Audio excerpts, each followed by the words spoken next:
HOA wants me to join, so I do.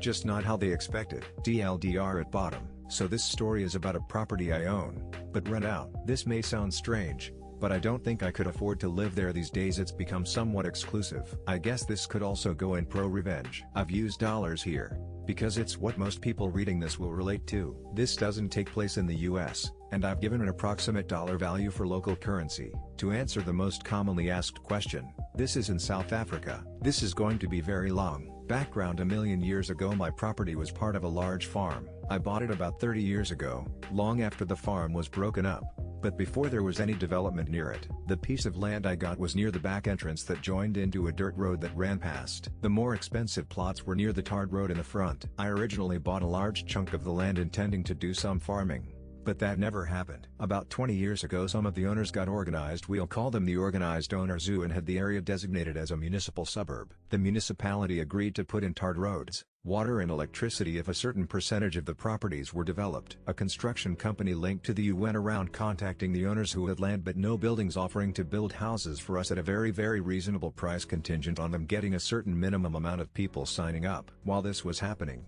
one of the U approached me and offered to buy half of my property. I agreed, and the money I got for the sale, which was about 4x what I'd paid for the entire chunk of land 10 years prior, combined with a small loan from the bank, gave me what I needed to pay for a house to be built, and it was a fairly large and nice house too. I stayed in the house for a few years, and my mom moved in with me. I had decided to subdivide the property again and build her a house next to mine, but unfortunately an undiagnosed tumor took her before the house could even be started. Well, it was diagnosed, but too late to do anything. Soon after she died, we moved out of the house and started renting it out. About a few weeks before we moved out, the U I'd sold the land to started talking about starting an HOA. I wasn't interested, and left soon after. About 2 years later, the neighbor who contacted me. There were two roads entering the area these days. The original tarred road that was near where the farmhouse had been and was entered from a fairly busy main road, and my dirt road back entrance, which was now a tarred entrance from a wide but not very busy municipal road. The HOA was trying to get the old farm road blocked off to improve security and decrease through traffic, and wanted the road next to my property to be the main and only entrance to the HOA community. And they were pressuring me to join. I said no, and I was adamant, and eventually they accepted that, but told me they wanted to have a sign near the road welcoming people to the neighborhood, and the only practical place to put it was on the edge of my property. They also wanted to build a little guard hut and have a security guard permanently monitoring who went in and came out, and they wanted to build a shed on my property. We came to an agreement whereby they would mow the lawn and pay the equivalent of about $35 per month in exchange for the land they needed. I was very happy with this arrangement, since the property was fairly large, and it didn't really cost them anything since they already had a full-time gardening service servicing the HOA. This all happened over a decade ago. They eventually got the other main road blocked off, and the HOA is paying for rent-a-cop to be permanently stationed close to my property, as well as mowing my lawn and paying me enough money for takeaways for the family each month. I'm occasionally contacted by members of the HOA to get me to sign up, but I'm really not interested. My property has been rented to the same tenant for all these years and everything there is going well for me. Until about 3 years ago, when someone scared the crap out of my tenant's young daughter by making strange noises and shooting a gun close to her bedroom window 3 or 4 times over about a month. This scared my tenant, and I guessed it scared the HOA because they and my tenant contacted me with a proposal. I joined the HOA and they give me exclusions from the HOA rules, including exclusions from paying the monthly fees, and in addition they will build a wall around the entire HOA neighborhood, including electric fencing and security cameras. They told me they had wanted to do this for a while but were unwilling to build a wall on property that was not in the HOA. I couldn't see the downside, and so agreed. The dishonest dealings. It took a little over a year to build the wall and get everything completed, which is quite fast. And then a month to the day after everything was done, my tenant got an HOA warning about his dogs barking. He told the HOA that while the property was in the HOA, it was exempt from the rules. The HOA told him that they had canceled the exemptions, and that he had 30 days to comply. He contacted me, and I opened some mail I'd gotten from the HOA. I'd ignored it since I was supposed to be exempt from the rules and fees. Man,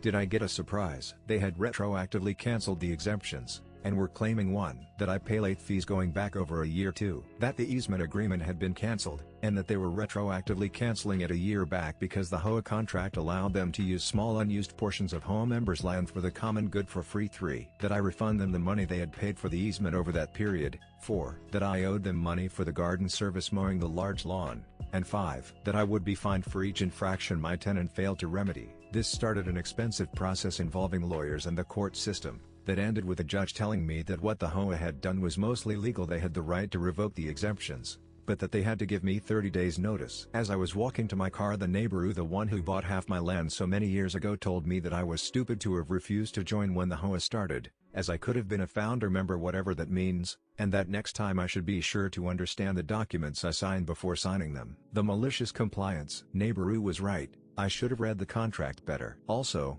I was interested in what it meant to be a founding member. Spoiler: nothing. And so when I got home, I grabbed the HOA contract I'd signed, as well as all the other documentation they had provided me with, and started reading. I was determined to break every rule I could find a loophole to break. I didn't get past the first page. While the street address of the property is used to identify it for all practical purposes, in the city records it has a unique property number that has to be used on the legal records. When my mom moved in, I'd subdivided the remaining property but hadn't yet started building on it. And when I gave the HOA the easement all those years ago, it had been on the property I'd sliced off from my mom. And when the HOA set up the contract, they had simply used the property number from the easement. The next afternoon the neighbor who delivered and had me sign for two documents, one telling me that my exemptions would expire in 30 days, and one letting me know that the easement would no longer be required after 30 days. I think he was being a bit malicious here, because I lived about an hour away from the property, and he drove out himself. The revenge: exactly 30 days to the hour after the HOA had given me the 30 days notice, I knocked on the neighbor's door. Did I mention he was the president of the HOA? And had him sign for two documents. The first was that I planned to build a house on my HOA property, which confused him, and the second was notice that they had 30 days to remove from the property the guard shed, the parts of the electric boom that were on my property, as well as the sign. He tried to engage me but I ignored him, climbed into my car and drove off. Early the next morning I got a call from the HOA lawyer, who explained to me that their junk would be staying on my property since it was in an unused part of my land. I explained that I was building a house there, and that the land would not be unused anymore. I could hear the smirk as he told me that building a second house to be spiteful would not be accepted by the courts. I sure hope he could hear the smirk in my voice when I told him that the property in question did not have a house, and was, in fact, barely large enough for a house to be built and would not be large enough for any extraneous buildings. I then told him to go look up the property in question and call me back. I had sliced off just enough to be legal, which was just enough to build a small house. It took them just under 5 days to get back to me. Their lawyer told me that the terms of the easement meant that I could not cancel without their permission, so I emailed him a photo of the document they sent to me canceling the easement. That afternoon Neighboru invited me to lunch his treat to discuss the problem. I said no thanks. He extended the offer again 2 days later, and again I said no thanks. Others of the original U contacted me to try to talk. Some sounded aggressive, some sounded sympathetic. I said no thanks to each of them. Eventually the lawyer phoned and asked if we could come to some sort of arrangement. I asked what he had in mind, and he told me that he was prepared to discuss exclusions in exchange for access to my property. So I said no thanks, and please don't call me again. About 9 days before their 30 days was up I got a call from a different lawyer. He said he wanted to negotiate a surrender, his words, not mine. I agreed to meet him at his office the next day. I'd already had documents drawn up, and the meeting was as simple as me giving him the documents and him reading them over. My new easement offer 1 included everything offered by the old easement offer. 2. I changed the line, mow the lawn to get the property to HOA standards and keep it there since it was now in the HOA. 3. Would cost them about $500 per month instead of $35. 1. This amount would increase with inflation. The previous contract didn't include that bit. 4. When cancelled, for whatever reason, the HOA would have to pay me a cancellation fee of around $7,500. 5. The contract automatically terminated 30 days after 1. Any disciplinary action was taken against me, my tenant, or the property. 2. Any complaints were levied by the HOA against the property. 3. Any legal action was taken against the property by anyone in the HOA. 6. That lawyer who had offered to negotiate surrender would be allowed to mediate any disputes between us, at HOA's expense, and that 7. The HOA would pay all my legal fees if any legal action was taken against me. I deliberately left some insane things in there so that I could appear to concede some points or be negotiated down when the HOA got indignant about the points I actually cared about. The lawyer didn't look happy. He said that my proposal sounded unfair, but that he'd have the HOA president look at them. I reminded him that in 8 days I'd be setting a group of men armed with sledgehammers and anger management issues loose on whatever of theirs was still on my property. That evening I got an irate call from the HOA president. He told me he was never going to sign the new contract. I said okay. He then told me I was charging too much per month, and that it should be at the same rate as the previous contract. I pointed out that when I signed the previous contract the area was under development, and there was at least one other road leading in and out, but that now there was only mine. And besides, Mine was now developed with everything they needed. He told me that I was forcing them to sign a document they didn't want to sign. I told him that he was free to not sign it. He whined about everything he could think of, and then eventually told me I'd be hearing from his lawyer. The next morning, Surrender Lawyer called to ask if I'd be willing to come to their offices to sign the contract. I agreed. When I got there that afternoon, I learned that Surrender Lawyer was not a lawyer, but a paralegal. He handed me the contract and asked me to sign it. He laughed when I told him I'd have to read through it first to make sure nothing was changed, and mumbled something that sounded like "I'm sure you would." I read the contract. Nothing had been changed. Not a single thing, and the HOA president had signed it, with the surrender paralegal signing as witness. I looked at him and said, "Why did he sign this? It was stupid to sign it." And the paralegal looked at me and said I started telling him that signing it would be a bad decision.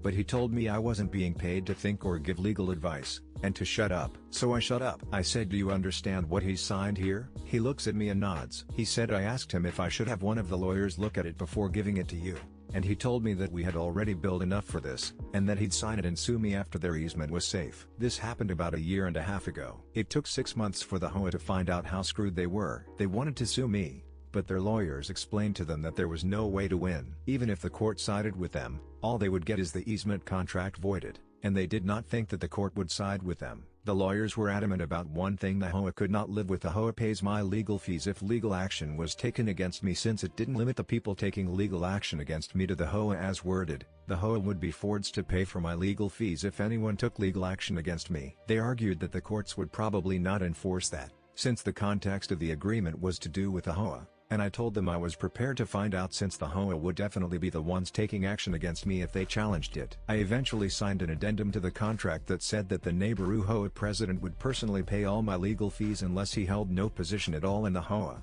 and that the HOA would pay all legal fees if the HOA took legal action against me. He resigned from the HOA at the end of that meeting. I politely told him in front of everyone that he should not sign documents unless he understands what he's signing. He didn't look pleased. It came out during the mediation. You cannot imagine how happy the lawyers were that their paralegal was mediating that without the ability to control access to the HOA neighborhood through the security boom partially on my property. The HOA had become a gated community a number of years back. The HOA would be in breach of their own articles and would be dissolved. I also learned, should have been obvious to me, that all the security cameras were wired, and all terminate in the guardhouse guard shed. So basically, it was my way or the end of the HOA. That first mediation was really quite funny. My paralegal looked more than a little glum as we assembled, and he called everyone to order. I suspected that he had been told to work against me, so I took the initiative. I reminded everyone there that I had agreed to let paralegal mediate, but that I had agreed to no arbitration at all. If I didn't feel like the proceedings were fair, I'd leave and they could go ahead and sue. Paralegal brightened up and things actually went quite well. I'm writing this after getting home from the latest mediation. I built a paddling pool for the neighborhood dogs. As in, I made it myself. I dug a hole,